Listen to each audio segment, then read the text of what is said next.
एक बार की बात है। एक सुंदर से गांव में एक औरत अकेले रहती थी। उसके परिवार में और कोई नहीं था। अपने बचपन से ही उसे बच्चों और बागबानी का बहुत शौक था। उसके पास कई पौधे थे और उसे उनकी देखभाल करना बहुत पसंद था, मगर उसे खुद के बच्चों को पालना नसीब ना हुआ और इसी बात का उसे बहुत गम भी था। एक दिन पौधों को पानी देते हुए वो बच्चों के बारे में सोच रही थी। एक परी वहाँ प्रकट हुई। मैं तुम्हें कई दिनों से देख रही हूँ, तुम इतनी अलग क्यों हो? वो बोली। मुझे बचपन से ही बच्चे बहुत प्यारे लगते हैं, पर मेरी कोई संतान नहीं है। इस बारे में सोचकर मैं दुखी हो जाती हूँ। औरत बोली। तुम दुखी मत हो, क्योंकि अब मैं तुम्हारी मदद करूंगी। परी ने फिर अपनी जादुई शक्ति से उसे एक पौधे का बीज दिया। ये कोई आम बीज नहीं है, इसमें जादुई शक्ति है। तुम्हें इसे वहाँ उगाना होगा जहाँ बहुत धूप की किरण आती है। उसने औरत को उस बीज पर बहुत प्यार से रोज पानी डालने को भी कहा। फिर अचानक वो गायब हो गई। जल्दी ही जैसा परी ने कहा, उस औरत ने बीज को एक फूलदान में डाल दिया और उसे खिड़की के पास रख दिया। वो उस बीज को रोज पानी देती थी। धीरे धीरे बीज एक पौधा बन गया और उसमें एक सुंदर फूल भी उग गया। वो औरत बहुत खुश थी जब उसने फूल को देखा और फिर उसके पास जाकर उसे चूमा। जैसे ही उसने उसे चूमा, फूल खिल उठा और फिर उसमें एक छोटी लड़की को देखकर वो हैरान रह गई।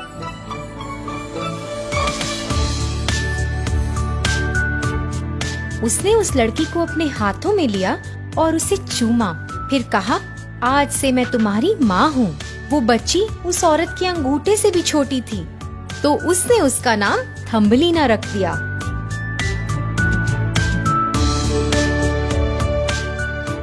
इस बच्ची ने उसकी तन्हाई दूर कर दी थी। हर रोज वो थम्बलीना के साथ खुशी से खेलती, उसे खाना खिलाती और उसके लिए गाना भी गाती थी। उसने थम्बलीना के लिए एक शंख से बिस्तर भी बनाया था, जिसमें उसने उसके सोने के लिए जामुनी रंग की पंखुड़ियां रखी थीं और ऊपर लेने के लिए गुलाब की पंखुड़ियां भी थीं। उसने एक नाव भी तैयार की। वो पूरा दिन एक बहुत ही छोटे तालाब में खेलती थी। जैसे जैसे अच्छे दिन बीते, एक रात एक मेंढक खिड़की से कूदकर अंदर आया।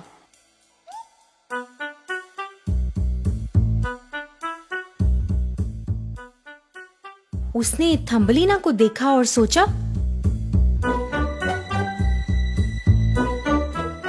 वाह, कितनी खूबसूरत लड़की है। मैं अपने बेटे की शादी इसके साथ करूंगा। दोनों साथ में बहुत अच्छे लगेंगे। मुझे अभी इसे यहाँ से लेकर जाना होगा। मेंढक ने उसे शंख समेत उठा लिया जब वो सो रही थी। पास ही के एक तालाब के पास उस मेंढक का बेटा इंतजार कर रहा था। जब उसने थम्बलीना को देखा, वो खुशी से चौंक गया। उसने अपने पिता का शुक्रिया अदा किया और थम्बलीना के शादी करने के इस निर्णय को सराहा भी। क्योंकि वो डरे हुए थे कि थम्बलीना वहाँ से भाग ना जाए, उन्होंने उसे तालाब के बीचों बीच एक कमल की पत्ती पर रख दिया।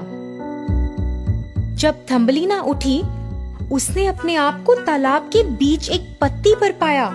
वहीं वो मेंढक उसकी शादी के बारे में बातें कर रहे थे और थम्बलीना सब सुन रही थी।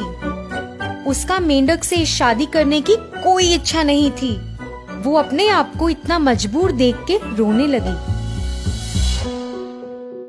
वहीं पास में कुछ मछलियाँ जो उस मेंढक की सारी बातें सुन रही थीं, उन्होंने थम्बलीना की मदद करने का सोचा और पत्ते के तने को तोड़कर उसकी वहाँ से निकलने में मदद की। वो काफी समय से उस पत्ती पर तैर रही थी और फिर तालाब के किनारे पर पहुंची। वो बिल्कुल अनजान थी और भटक गई थी। कुछ देर बाद उसे एक चूहे ने देखा और अपने घर आने का न्योता दिया।